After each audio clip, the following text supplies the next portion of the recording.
Yo, what is up guys? It's Pedro here, and in today's video I will be giving you guys a recap of day 5 of the Washington Commanders training camp. We'll be going over some of the biggest plays, going over some highlights, and talking about some of the biggest takeaways, including Ryan Kerrigan possibly sticking around for a lot longer. So if you guys are new, make sure to subscribe for Washington and NFL content on the road to 9,000 subscribers. Also, check out Real Time Fantasy Sports, link in the description. Now let's get right into it. So we'll start off with the highlights. We got some Gibson highlights, Wentz, Dotson, Cam Sims, and much more.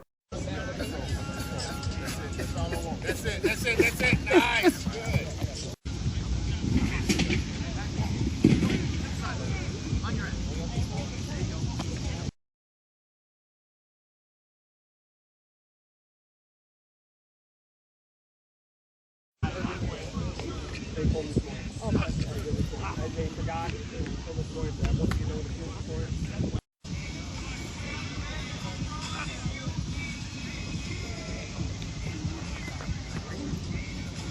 And guys, I likely will be at training camp tomorrow, so comment down any things you guys want me to look at and report on tomorrow. So let's start off with kind of the injury update on some of these guys. Trey Turner and John Bates were both out today, and Troy Apke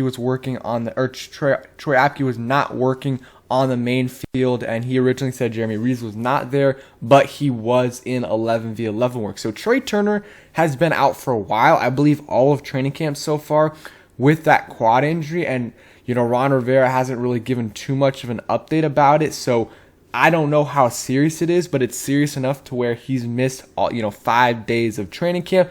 And then John Bates, I'm a little concerned about that too. They've given no update. No one's asked about it. I don't think so. And he's been out every single day except for maybe, day 1. So, I have no idea what it is. But again, he's been out for 4 days.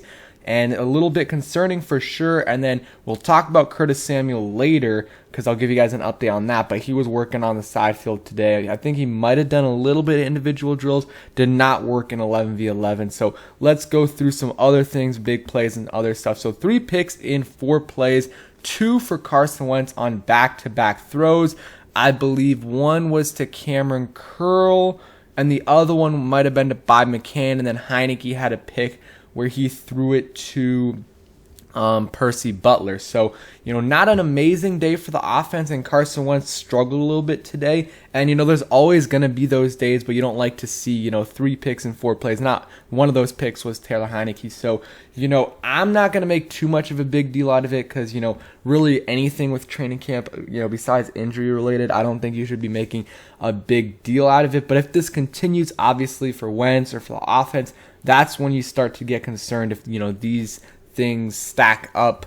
And also, you would like Wentz to be a little bit more consistent. I'm talking more actually once the season starts, because that was kind of one of the knocks on him last year. Super inconsistent. One game he would be out there, 3 touchdowns, no picks. The next game, 1 touchdown, 150 passing yards, and a couple picks. So he's got to be more consistent, but I'm not too concerned yet.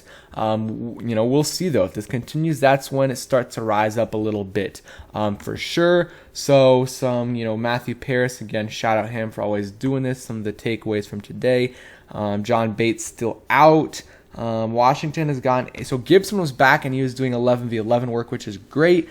And then Chase Roulier was there for 9v9. So, starting to ramp up for him. Probably in the next week or so, he will be fully back or doing at least 11v11 work. So that is definitely good news for sure. And then he says Curtis Samuel remains sidelined is on the sideline field. So I guess he didn't even do individual drills today. And Matthew Paris says so many drops today. Cam Sims, De'Ami Brown, and Markin Michelle among those who let it slip. I heard one from De'Ami Brown. I think Scott Abrams said it was definitely one he wanted to have back. He should have made the catch. So, that's something I think coming out of college was one of the knocks on De'Ami Brown. He had a lot of concentration drops. So, haven't heard too much about it so far. So it's only been really one for him. But, we'll see how he, develops. But he's had a pretty good camp for the most part. I made a video yesterday talking about the 5 players that have impressed so far in camp, and he was one of them.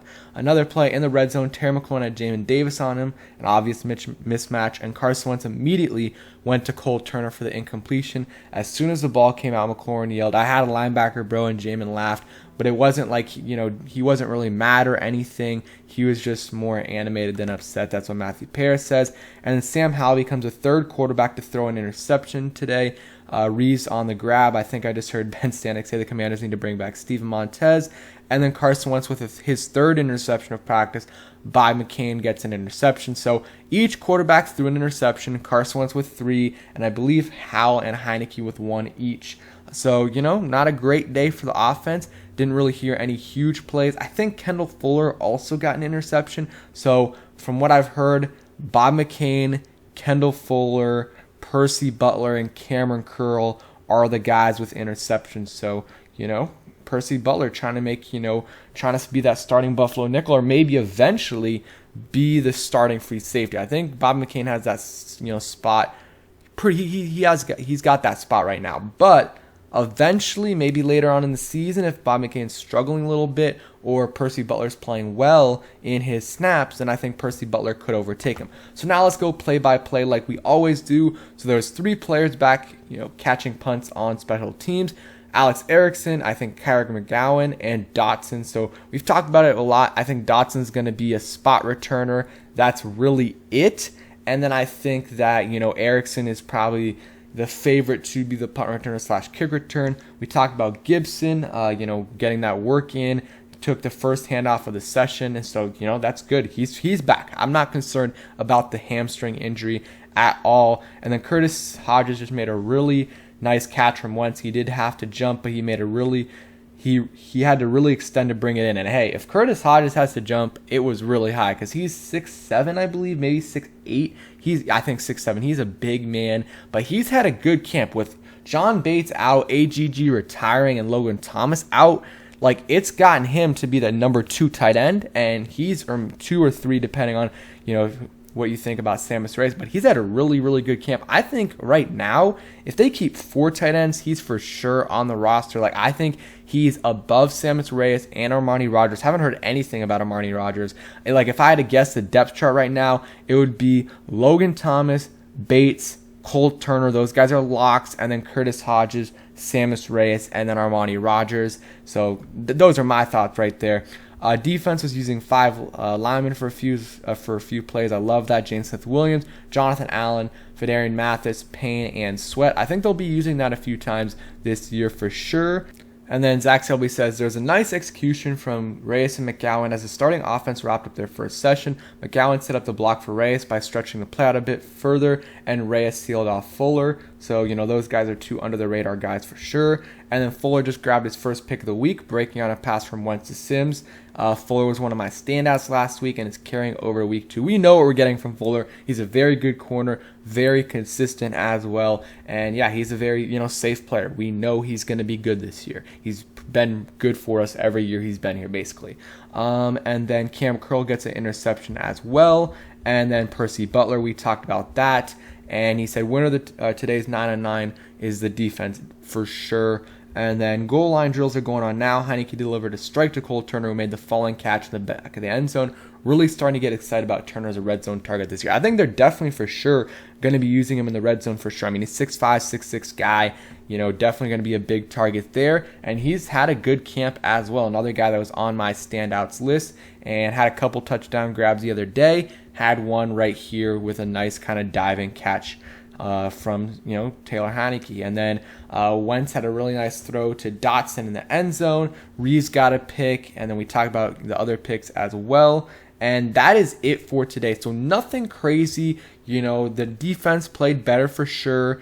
And, Wentz struggled a little bit. Kind of all the quarterbacks did. But Wentz more than the others. But, it's a day-by-day thing. So we'll see how they do in the next few days for sure. And if it continues, that's when you get a little bit concerned. So let's get into Kerrigan and then, the Curtis Samuel stuff that I want to discuss. So Ron Rivera said Ryan Kerrigan will stick around for the next couple weeks so he can truly gauge whether coaching is right for him. He wants to give him a taste of the grind. I love that. I would love for Ryan Kerrigan to get a job in the organization somehow.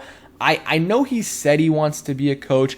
I just don't know. I mean, he's a family man. I think he has a couple kids, and being a coach, assistant coach, is a lot of time. Like, it's 12 plus hours a day of your time, and he just finished football. I don't know if he truly wants that. So maybe he could be like the D-line assistant coach, or the assistant to the assistant, or just be like, get a job as like a mentor. So, whenever he wants to, he can come on to the practice maybe a few times a week, or just be there for the practice and not really have to do a lot of film stuff, like behind the scenes things, because it is a lot of work, and he just finished his career. But he said he wants to get into coaching, and if he does, then that's what he has to do. He's going to have to work really, really hard. But I love this move by Ron Rivera, allowing him to be around the team, around the guys for the next couple weeks. So even if Kerrigan doesn't want to be a coach, he's at least going to be giving knowledge to Chase.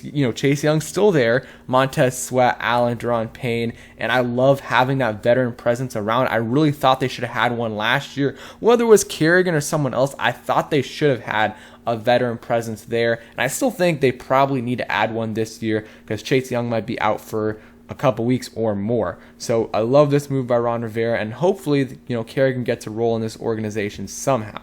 And now the Curtis Samuel thing. So last Friday, or I think Saturday, Curtis Samuel's out for the second day in a row, and I was kind of, a little bit more pessimistic than some people about him. Was kind of frustrated also, just got back from like a 13-hour flight, so that's kind of why as well. But a lot of people are like, it's not a big deal. He's still recovering. He's going to be back on Monday. Well, Curtis Samuel's not back today. And, it's still like not a huge deal. My big thing was, this injury happened in May of last year. So it's been a year and like 3 months. And the guy is still not back. And he's been out for 3 sessions in a row. That's not really, we want to get him into football shape. Like, that's 3 days in a row. And I'll read this quote from here. So Ron Rivera and Curtis Samuel worked on the side field today. It's all about the plan. Had some chance to look at him last week. Some concern about football conditioning. They first want to gauge where he was at. Rivera says nothing to do with last year's groin injury. I don't know. We'll see how he's going. I think he'll be fine.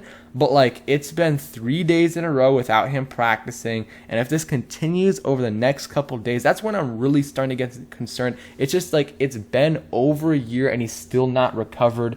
And, he played. He had, 3 straight practices last week. And, he was fine. And then now the next 3, he's not. So I know a lot of people are going to, disagree with me and say it's a 0 out of 10, on the scale. You shouldn't be concerned about it at all. But I am a little bit concerned about it. And the longer he's out, the more I'm concerned about it. So, I need to see Curtis Samuel practice for 1 week straight before I feel comfortable about it. Maybe you can throw in a vet day off. I'm fine with that. If Ron Rivera wants to give a few of his guys a vet day off, he did last week with Charles Leno, Andrew Norwell, Montez Sweat, that is fine. But if he's out for injury-related reasons, that's when I'm a little concerned. It's still early in the training camp process, so I understand they want to get him back into football shape. But he did practice 3 times last week, and now he's out for 3 days. So it is what it is. They're handling it the way they want to. But, yeah, it's starting to get a little bit concerning for me. I know some people think it's totally fine. But, a lot of the comments last week said, don't worry about it. He's going to be back on Monday. Why are you overreacting? Because I didn't see the quote, but they said Ron Rivera said he was going to be back Monday, but he wasn't. So let's see if he's back tomorrow, and if he is, I don't think it's a huge deal. It's just I'm frustrated about at this point where it's been over a year and he's still not really practicing. So I think that's going to be it for today's video. Hope you guys did enjoy. Again, we'll be at practice tomorrow, so let me know if any of you guys are going to be there. And yeah, and also check out Real Time Fantasy Sports, great fantasy football and baseball site. Peace.